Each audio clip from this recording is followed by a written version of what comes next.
qué, lo que, de qué. ¿Qué son estos qués? What is going on with all of these weird phrases that we have using the tiny word qué? And what are some similar phrases? Pues hoy, en este video, eso es lo que vamos a aprender. So let's take a look at when we use these. ¿Qué, de qué, lo que?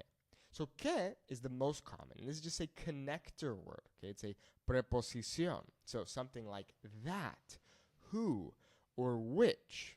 The basic idea is that this is used to connect two ideas. Now, you might be thinking, Nate, what the heck is going on? We have that, who, which. Remember that in Spanish, context is king.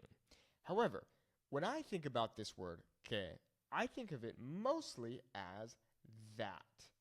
That is the most common translation, and we also have the translation of than.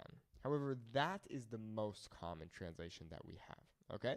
So, for example, creo que viene. I think that he's coming, okay? So, que, just connecting the two ideas here.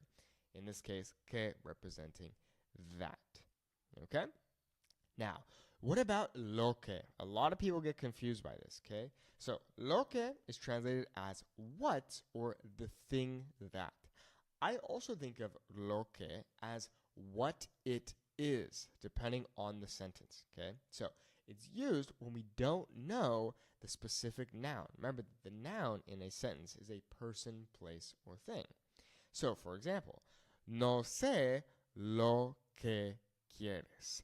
I don't know what you want. Or you could also think of it as what it is that you want. Something that I also like to teach students is that when you hear something like que, it's common that we'll use it when asking a question. So for example, ¿qué quieres? What do you want? That's a question.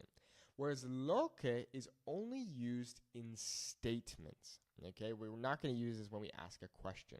So use que for a question and lo que for a statement. Okay, so lo que, what, or the thing that, or what it is. Okay? Muy bien. Número 3. De que, also meaning that. However, now it comes after verbs or phrases that are going to need de to connect these ideas. So here are some common ones that we use all the time. Me di cuenta de que. I realized that. Careful. In Spanish, you might think that this would be to realize. However, that is a false friend. Realizar means to achieve or to carry out something. Whereas in this case, to realize, for example, I realized that he was lying, we would use me di cuenta de que. Okay? Another one, me alegro de que. I am happy that. So, me alegro de que estés feliz. That's a little bit of the subjunctive going on, which we're not going to look at in today's video. Antes de que, before. Okay. Después de que. Okay.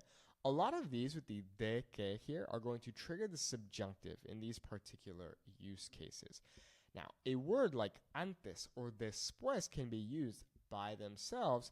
However, it is very common to see something like de que attached to the end of those. Okay?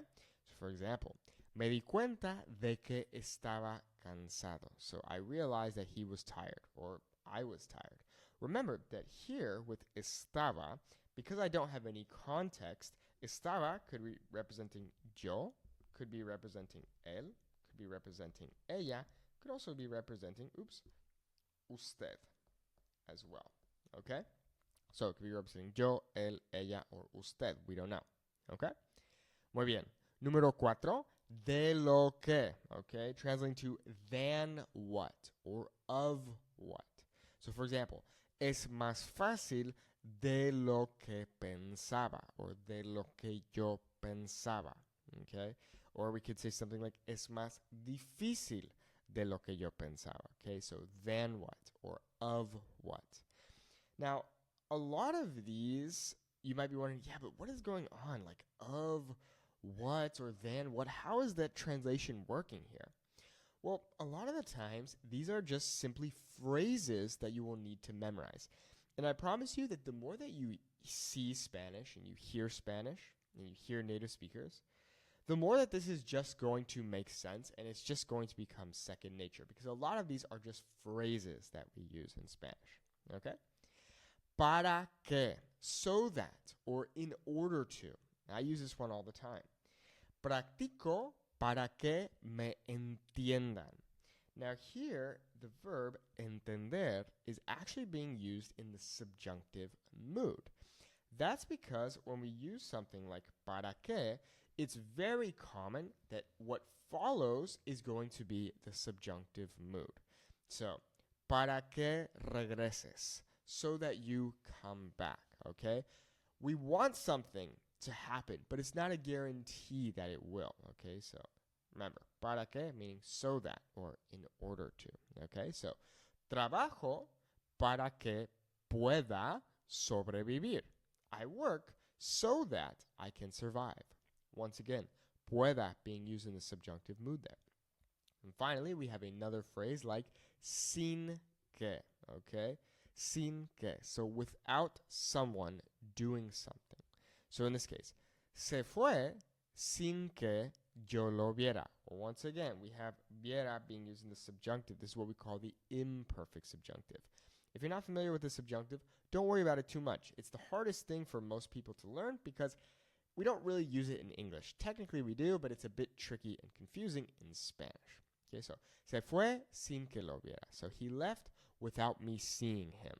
Okay, so in this case, sin, just meaning without. Okay, so of all of these, I would argue that the most important ones to understand are going to be que, lo que, and then also para que. Those are the ones that I use the most. Okay, now, like I said, all of this is going to make more sense the more and more that you practice speaking the language and using the language. If you'd like to get more help, click the link in the video description to check out our Fluent Spanish Speaker Academy. Our goal is to have a 10-minute conversation in Spanish in 90 days without feeling confident. So you can check it out by clicking the link in the video description. Bueno, espero que este video te haya ayudado. Espero que hayas aprendido algo nuevo y espero que tengas muy buen día. Muchas gracias. Hasta luego.